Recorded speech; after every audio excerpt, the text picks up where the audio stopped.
함께 보실 하나님 말씀은 신약 성경 마태복음 18장입니다. 오늘 4월 18일 마태복음 18장을 읽는 날인데 18장도 35절까지 좀 길게 되어 있어서 다 읽진 않고요. 1절부터 20절까지 말씀만 함께 봉독하겠습니다.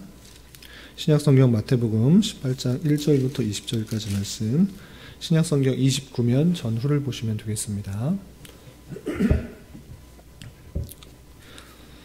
1절부터 함께 봉독합니다. 그때에 제자들이 예수께 나와 이르되 천국에서는 누가 크니이까?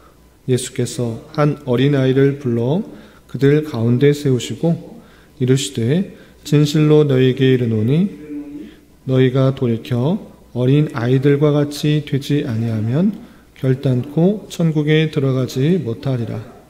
그러므로 누구든지 이 어린아이와 같이 자기를 낮추는 사람이 천국에서 큰 자니라.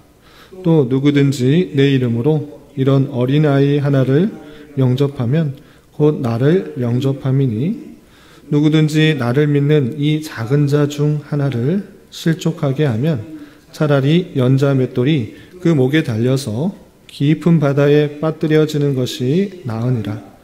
실족하게 하는 일들이 있으므로 말미암아 세상에 화가 있도다. 실족하게 하는 일이 없을 수는 없으나 실족하게 하는 그 사람에게는 화가 있도다. 만일 내 손이나 내 발이 너를 범죄하게 하거든 찍어 내버리라.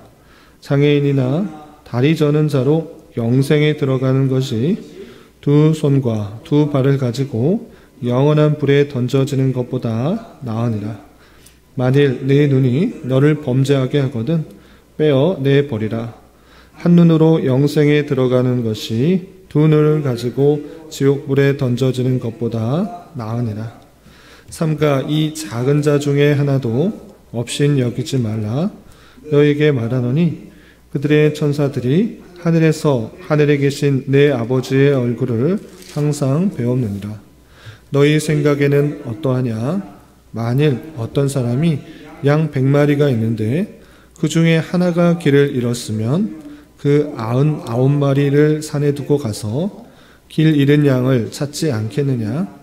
진실로 너에게 이르노니 만일 찾으면 길을 잃지 아니한 99마리보다 이것을 더 기뻐하리라.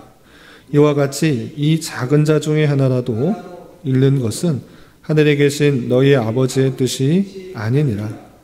내 형제가 죄를 범하거든 가서 너와 그 사람과만 상대하여 권고하라. 만일 들으면 내가 내 형제를 얻은 것이요 만일 듣지 않거든 한두 사람을 데리고 와서 두세 증인의 입으로 날마다 확증하게 하라. 만일 그들의 말도 듣지 않거든 교회에 말하고 교회의 말도 듣지 않거든 이방인과 세리와 같이 여기라. 진실로 너희에게 이르노니 무엇이든지 너희가 땅에서 매면 하늘에서도 매일 것이요 무엇이든지 땅에서 풀면 하늘에서도 풀리리라. 진실로 다시 너희에게 이르노니 너희 중에 두 사람이 땅에서 합신하여 무엇이든지 구하면 하늘에 계신 내 아버지께서 그들을 위하여 이루게 하시리라. 두세 사람이 내 이름으로 모인 곳에는 나도 그들 중에 있느니라. 아멘. 예, 감사합니다. 오늘 말씀 읽기 본문은 마태복음 18장입니다. 우리가 어제 살펴봤던 마태복음 17장에서는 예수님께서 다양한 모습 가운데서 예수님께서 어떠한 분이신지를 드러내는 장면을 살펴볼 수 있었습니다. 특별히 변화산의 사건과 성전세를 어떻게 내는지를 보여주심으로 말미암아 예수님께서 하나님의 아들이요 또 모든 만물의 통치자인 것들을 다시 한번 확인시켜주는 말씀을 대할 수 있었습니다. 뿐만 아니라 제자들이 귀신 들린 아이를 고쳐주지 못하는 그것을 책망하시면서 참된 하나님의 뜻을 아는 자로서 또 참된 믿음을 가지고 기도를 통해 행할 때 능치 못할 일이 없는 모든 어려운 것도 불가능하게 보이는 것도 할 수 있다라는 것들을 보여주는 말씀을 대할 수 있었습니다. 계속해서 이어지는 18장에서는 하나님의 백성으로서 이웃에 대하여서 연약한 자에 대해서 또 범죄한 자에 대해서 어떻게 대해야 되는지 다양한 교훈들이 있는데 좀 내용을 좀 살펴보면서 오늘날 어떻게 적용해야 될지 좀 알아보는 시간을 갖도록 하겠습니다. 우선 18장 1절에서 보면 제자들이 예수님께 대하여 천국에서는 어떤 자가 큰가라는 궁금증을 가지고 또 질문하는 장면이 나옵니다. 18장 1절 보시면 그때 제자들이 예수께 나와 이르되 천국에서는 누가 크니까? 라고 묻습니다. 그러자 예수님께서는 어린 아이를 데려오면서 이런 말씀을 쭉 하십니다. 2절 이하 보시면 예수께서 한 어린 아이를 불러 그들 가운데 세우시고 이르시되 진실로 너희에게 이르노니 너희가 돌이켜 어린 아이들과 같이 되지 아니하면 결단코 천국에 들어가지 못하리라 이렇게 말씀하십니다. 첫 번째로 천국에서 누가 큰 자입니까? 라고 물을 때 먼저 천국에 들어가는 자가 누구인가? 그것을 먼저 말씀하시는데 이 어린아이와 같이 되지 아니하면 천국에 들어가지 못한다라는 것을 먼저 전제합니다. 그래서 어린아이와 같지 않으면 천국에 가지 못한다. 이게 무엇인가? 라고 할 때 흔히들 생각할 때 어린아이는 천진무구하고 순수하기 때문에 그런 모습 때문에 천국에 간다 이렇게 생각하기가 쉬운데 그렇기보다는 어린아이의 특징이 있어서 물론 어린아이같이 순수해 보이고 또 착해 보이는 모습은 있지만 그마저도 아이에는 죄성들이 드러나는 것을 우리가 아이를 길러보면 보게 되는 것입니다. 그래서 이 어린아이와 같이 아니하면 천국에 들어갈 수 없다라는 그런 표현에 있어서는 어린아이의 의존성을 말하는 것입니다. 연약하고 부족하고 또 어머니가 없으면 부모가 없으면 어떤 것도 할 수 없는 그런 모습을 강조한다 이렇게 생각하시면 되겠습니다. 그래서 자기의 힘과 자기의 능력과 자기의 선행과 자기의 의를 가지고 가는 것이 아니라 오직 부모의 도움을 타면서 그 연약한 것을 도움을 받아서 가는 것이 천국이다 이렇게 이해하시는 것이 좋겠습니다. 그리고 이어서 4절에 그렇다면 그 천국에서 누가 큰지 또 이어서 알려주시게 됩니다. 4절 보시면 그러므로 누구든지 이 어린아이와 같이 자기를 낮추는 사람이 천국에서 큰 자니라 라고 표현하고 있습니다. 천국에 들어가는 사람은 이 어린아이와 같은 자인데 또 이 어린아이 같이 낮추는 사람이 천국에서 큰 것이다 이렇게 표현하고 있습니다. 이게 무슨 뜻인가? 천국에서는 낮추는 사람이 크다라고 할 때 이 말을 그러면 천국에서 큰 사람이 되기 위해서 나를 낮춰야겠다 이렇게 이 정도로 이해해서는 안 될 것입니다. 무슨 뜻이냐? 천국에 가게 되면 내가 천국에 가게 된 것은 나의 힘, 나의 능력, 나의 열심, 내 어떤 것으로 가게 된 것이 전혀 아니라는 것을 깨닫게 되는 것입니다. 천국에 가기 위해서 나는 율법도 지키고 또 하나님 말씀도 순종하고 내 열심으로 이런 것도 하고 이런 것도 봉사도 하고 여러 가지를 했습니다라고 자랑스러워해서 가봤더니 하나님을 뵐 때 내가 한 게 아무것도 없구나. 하나님께서 나를 통해서 역사해 주셨다라는 것을 느끼게 되는 것입니다. 그러면 내가 이 땅에서 많은 것을 했기 때문에 많은 것을 이루고 또 높아진 모습들 가운데 가게 되면 부끄러움만 느낄 수밖에 없는 것입니다. 그러나 이 땅에서 아무것도 할 수 없는 그런 어린아이와 같이 아무것도 할 수 없습니다. 주님께서 은혜를 주셔야지만 주님께서 나를 통해서 행해 주셔야지만 내가 할 수 있습니다 라고 느꼈던 사람이 오히려 거기 가서 정말 하나님을 배웠습니다 라고 크게 되는 것입니다. 그러니까 이 말에 있어서 천국에서 높아지기 위해서 이 땅에서는 낮추는 사람이 되어라 이 말씀이 아니라 내 모습을 정직하게 바라볼 때 선한 것이 하나도 없고 또 내가 행할 수 있는 능력들이 아무것도 없는 것을 느끼는 마치 어린아이와 같은 그 자가 천국에서 하나님을 배울 때 높임을 받게 될 높은 자가 된다라는 것을 말씀하신 것이다. 이렇게 이해하시면 되겠습니다. 그래서 이 땅에서 우리의 삶이 어떻게 되어야 되는가? 내 열심, 내 선행, 내 어떤 것을 가지고 살아가는 것이 아니라 나의 부족함, 연약함, 죄성들을 느끼며 하나님의 은혜 없이는 하루도 아니 한순간도 살아갈 수 없다라는 것들을 고백하며 어린아이와 같이 주님만을 붙들며 살아가는 자가 되어야 된다 이렇게 말하고 있는 것입니다. 특별히 제자들의 질문에 있어서는 다른 본문에 있어서는 자기가 높다라는 것들을 자기가 높아지려고 하는 그 연약한 모습들 가운데 예수님께 질문하고 내가 더 높은 사람이 되려고 하는 그런 모습들이 드러났을 때 그렇게 자기가 이 땅에서 높아지려고 하는 것이 아니라 오직 주님만을 받으며 낮은 자가 주님만을 의지하는 자가 되어야 될 것을 강조한다. 이렇게 생각하시면 되겠습니다. 그리고 또 이어서 나오는 그 말씀 중에서는 그 어린아이에 대해서 덧붙여서 추가적으로 이런 설명을 하십니다. 6절 보시면 이런 표현이 있습니다. 누구든지 나를 믿는 이 작은 자 중 하나를 실족하게 하면 차라리 연자맷돌이 그 목에 달려서 깊은 바다에 빠뜨려지는 것이 나으니라 라고 표현하고 있습니다. 나를 믿는 이 작은 자죠. 연약한 자. 주님이 없이는 하루도 살 수가 없는 그런 존재라는 사람을 믿는 그런 자 중에 있는데 그런 사람을 실족하게 하는 건 안 된다. 이렇게 표현하고 있는 것입니다. 그래서 이 작은 자 중 하나를 실족하게 하면 차라리 연자맷돌이 그 목에 달려서 깊은 바다에 빠뜨려지는 것이 낫다라고 하는 것, 말씀처럼 그냥 그 사람이 죽여지는 것이 더 나을 수 있으니 그 연약한 자, 작은 자, 그 사람을 실족하지 않도록 조심하라 라고 표현하고 있는 것입니다. 비슷한 표현이 연달아 이어지고 있습니다. 조금 건너뛰어서 10절에 이런 표현이 있습니다. 10절 보시면 삼가 이 작은 자 중 하나도 없인 여기지 말라. 너희에게 말하노니 그들의 천사들이 하늘에 계신 내 아버지의 얼굴을 항상 배움느니라 라고 하면서 이 작은 자 중에 하나 그렇게 연약해 보일지라도 없인 여기거나 실족하게 하지 마라. 그렇게 말씀하실 뿐만 아니라 조금 건너뛰어서 14절에도 이런 표현이 있습니다.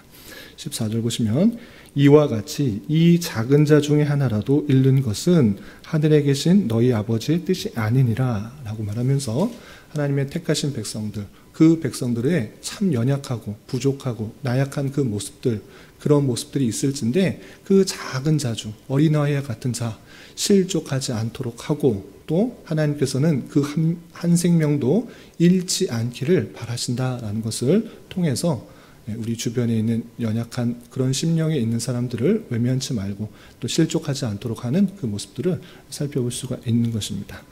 그런 말씀 가운데 우리의 신앙생활에 있어서 적용을 하자면 이렇게 적용할 수 있겠습니다. 우리가 예수 그리스도를 믿음으로 말미암아 구원을 받기 때문에 우리에게는 참된 자유가 주어집니다. 신앙의 자유가 주어집니다. 어떤 것도 정죄되지 않는 그런 자유가 주어집니다. 왜? 예수 그리스도께서 우리의 모든 죄를 사해 주셨기 때문에 우리의 어떤 행위도 주님의 그 십자가의 보혈 아래 다 사해지게 된 것입니다. 그래서 우리가 어떠한 신앙의 자유도 주어지지만 항상 우리의 삶에 있어서 생각해야 되는 것이 무엇인가 라고 할 때 교회에 믿음이 연약한 자가 실족하지 않도록 행하는 그 모습도 있어야 되는 것입니다. 모든 것이 가하기 때문에 모든 것을 할 수 있다. 이렇게 성경은 말하지 않습니다. 모든 것이 가하나 모든 것이 유익한 것이 아니고 모든 것이 교회의 덕을 세우는 것이 아니니 우리의 행위에 있어서 어떤 것을 함으로 말미암아 믿음이 연약한 자에게 실족하게 되는 그 일들이 있을 때 하지 않는 것이 중요한 것입니다. 성경의 예에 있어서 고기를 먹는 문제에 있어서도 그 고기가 뭐 제사를 지냈거나 안 됐거나 그거 실제로 그 고기 자체가 악한 것이 아니다. 그러나 제사를 지냈던 그 고기를 먹는 것이 믿음에 연약한 사람들에게 있어서는 실족하게 된다고 하면 막지 말아라. 마찬가지로 우리가 어떤 일을 하는 데 있어서 믿음이 부족한 자에게 그것이 덕이 되지 않고 실족하게 될 수 있는 줄 알아 항상 삼가 조심하여서 교회 전체의 덕이 되고 또 믿음이 잘 성장할 수 있도록 그렇게 행하는 모습들이 드러나야 될 것입니다. 그리고 15절 이하 20절까지는 오후 교리 공부 시간에 많이 살펴봤던 그런 내용인데 권징과 치리에 대한 부분이 나옵니다. 그런데 이 권징과 치리에 대한 본문으로 이해하는 것이 아니라 내가 읽고 싶은 내용만 띄어서 읽을 때 전체에서 말하고 있는 것과 다르게 이해하고 할 수 있음을 주의해야 되는 것입니다. 어떤 것인가 보시면 조금 건너뛰어서 읽게 되면 이런 표현을 잘못 이해할 수 있습니다. 어떤가 18절 이하 20절까지 보시면 진실로 너희에게 이르노니 무엇이든지 너희가 땅에서 매면 하늘에서도 매일 것이요 무엇이든지 땅에서 풀면 하늘에서도 풀리리라. 이 말씀을 그냥 띄어서 읽으면 상당히 기분 좋아 보입니다. 아, 내가 어떤 것을 기도하면, 땅에서 어떤 것을 맺는 기도를 하면 또는 푸는 기도를 하면 하늘에서도 똑같이 열리는구나. 아, 기도에 그런 능력이 있구나. 이렇게 생각할 수도 있고, 또 19절을 읽으면 진실로 다시 너희에게 이르노니 너희 중에 두 사람이 땅에서 합심하여 무엇이든지 구하면 하늘에 계신 내 아버지께서 그들을 위하여 이루게 하시리라. 20절 두세 사람이 내 이름으로 모인 곳에서는 나도 그들 중에 있느니라 라고 하면서 기도 시간에 모일 때 한 사람이 기도하는 것이 아니라 두 사람 또는 세 사람 그 이상이 모였을 때 합심으로 무엇이든지 구하면 하나님께서 이루어 줄 것이다. 이런 식으로 적용하기가 쉬운데 그 본문만 띄어서 읽으면 그렇게 생각할 수 있으나 문맥상은 그것을 말하는 것이 아닙니다. 한 사람 와서 기도하면 안 되고 두 사람, 세 사람 모여서 기도해야지 하나님께서 응답해 주신다. 이것은 성경 전체에 있는 교훈과 맞지 않는 것입니다. 하나님의 뜻이면 한 사람이 기도해도 이루어지는 것이고 또 하나님의 뜻이면 그 사람을 통해서 이루어지는 것이지 꼭 두 사람이 모여야지 세 사람이 모여야지 합심 기도해야지만 이루어지는가 전체 성경과 맞지 않는 것입니다. 그렇다면 이 본문은 무엇을 말하는 것인가를 앞뒤 문맥을 잘 살펴서 이해해야 되는데 그것은 다른 것이 아니라 권징에 대한 그런 내용인 것입니다. 어떤 내용이 앞에 있는가 15절부터 17절까지 내용을 좀 살펴보시면 15절 내 형제가 죄를 범하거든 가서 너와 그 사람과만 상대하여 권고하라. 만일 들으면 내가 내 형제를 얻은 것이요 만일 듣지 않거든 한두 사람을 데리고 가서 두세 증인의 입으로 말마다 확증하게 하라. 만일 그들의 말을 듣거든 교회에 말하고 교회의 말도 듣지 않거든 이방인과 세리와 같이 여기라 라는 그 말씀이 앞에 전제되어 있는 것입니다. 교회 안에 여러 가지 범죄 일들이 있는 것입니다. 범죄 일들이 없을 수가 없기 때문에 잘못한 것들이 드러나게 될 때 그 방법, 치리하는 방법, 권징하는 방법에 대해서 순차적으로 설명한 것입니다. 첫 번째는 무엇입니까? 그 사람과 개인적으로 가서 잘못들을 밝혀서 회개할 수 있도록 한 것입니다. 그런데 그렇게 듣지 않게 되는 경우는 어떻게 하는가? 한두 사람을 가리고 내 혼자 가서 그 일들을, 그 과실을 말하는 것에 그치는 것이 아니라 한두 사람 더 확증할 수 있도록 증인이 그 내용들이 확인될 수 있도록 확증하도록 가서 그 사람의 죄를 드러내고 회개토록 하는 것입니다. 그렇지 않을 경우에는 공적으로 교회에 말해서 그의 과오를 말해서 치리하는 것이고 권증하는 것이고 그런데도 듣지 않을 경우에서는 교회에서 이방인과 세리와 같이 여기는 출교의 과정을 거치는 것이다. 이렇게 표현하는 것입니다. 그런 가운데 나오는 말씀이 너희가 땅에서 매면 하늘에서도 매일 것이요 무엇인지 땅에서 풀면 하늘에서도 풀리라 이 말씀하신 것입니다. 이 말씀이 어디에서 나왔습니까? 우리가 마태복음 16장 주일에서 살펴본 것 같이 그 베드로에게 올바른 교회, 예수님에 대한 고백 위에 교회가 세워질 것이고 그 교회는 권징을 하게 될 것은 천국 열쇠권을 똑같이 말씀해 주신 것입니다. 그런데 그 베드로 한 사람에게 교회 천국 열쇠권을 준 것이 아니라 오늘 본문과 함께 생각해 볼 때 너희라고 하는 그 회에 그 천국 열쇠권, 권징의 권한을 준 것을 알 수 있는 것입니다. 그래서 베드로가 너 마음대로 권징을 하라 이렇게 하는 것이 아니라 너희 그 제자들 그 택하신 사람의 그 회 안에 그 주신 것을 보고 그 절차에 따라서 권징을 하라라는 말씀을 이해할 것이고 그 권징의 권한이 교회에 주어진 것이라는 것을 18절에 밝힌 것입니다. 그리고 덧붙여서 내가 진실로 다시 너희에게 이르노니 너희 중에 두 사람이 땅에서 합심하여 무엇인지 구하면 하늘에서 내 아버지께서 그들을 위해서 이루게 하시겠다. 이것은 앞에서 말했던 천국 열쇠권, 땅에서도 무엇이든지 매면 하늘에서도 매이고 땅에서 무엇이든지 풀면 하늘에서 풀리리라는 말씀을 다시 한번 반복해서 표현하신 것입니다. 그래서 두 사람이라는 것은 한 사람이 그렇게 권징을 하는 것이 아니라 그 두 사람 이상의 그 모임들이 합심하여 구할 때 그렇게 권징이 일어날 수 있다라는 것들을 표현한 그 부분으로 이해해야 될 것입니다. 그리고 20절에서도 같은 표현으로 두세 사람이 내 이름으로 모인 곳에는 나도 그들 중에 있느니라 라고 말할 때 꼭 한 사람이 기도하면 안 들어준다, 이것을 말하는 것이 아니라, 두세 사람이 모여 합심해야 이루어진다라는 것이 아니라, 하나님은 언제나 우리가 혼자 있을 때나 다 함께 계시고 또 우리가 혼자 기도할 때도 들어주시는 것입니다. 이 표현은 앞에 문맥과 함께 살펴볼 때 혼자 권징과 또 치리를 하는 것이 아니라 두 사람, 세 사람 회로 모여서 그것을 공적인 방편으로 권징과 치리를 할 때 올바른 하나님의 그 통치가 교회 안에 권징이 이루어진다는 것들을 말씀해 주시는 부분으로 이해해야 될 것입니다. 그리고 21절부터 35절까지는 용서할 줄 모르는 종의 비유, 쉬운 말로 1만 달란트 탕감받은 그런 종의 비유가 나오는데, 시간 관계상 핵심적인 내용을 말씀드리겠습니다. 어떤 것이냐, 천국에 대한 비유를 하기 위해서 1만 달란트를 빚진 자에 대한 비유를 합니다. 어떤 주인이 종에게 1만 달란트를 빚을 빌려줬는데 그 종이 계속 갚을 수가 없는 것입니다. 당연히 1만 달란트라는 돈은 갚을 수가 없는 돈입니다. 왜 그런가? 1만 달란트라는 것은 한 달란트가 6천 데나리온, 그러니까 6천일 동안 아무것도 쓰지 않아야 벌 수 있는 돈이 1달란트인 것입니다. 16년 동안 벌 수 있는 돈이 1달란트인데 이 종이 얼마를 빌렸는가? 1만 달란트를 빌린 것입니다. 그러니까 이 종은 16만 년 동안 계속 아무것도 안 쓰고 벌어야지만 갚을 수 있는 그 빚을 진 것입니다. 그런데 이것을 갚을 수 없는 능력을 보시고 이 주인이 그것을 다 탕감해 준 것입니다.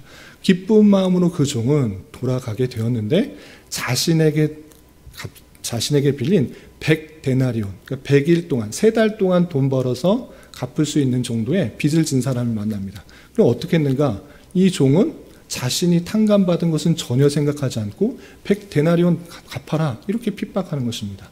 그러할 때 그 종에게 네가 탕감받은 것은 얼마나 된 줄 모르고 그 사람을 왜 용서해 주지 않고 탕감하지 않아 주느냐, 이렇게 말씀하고 있는 것입니다.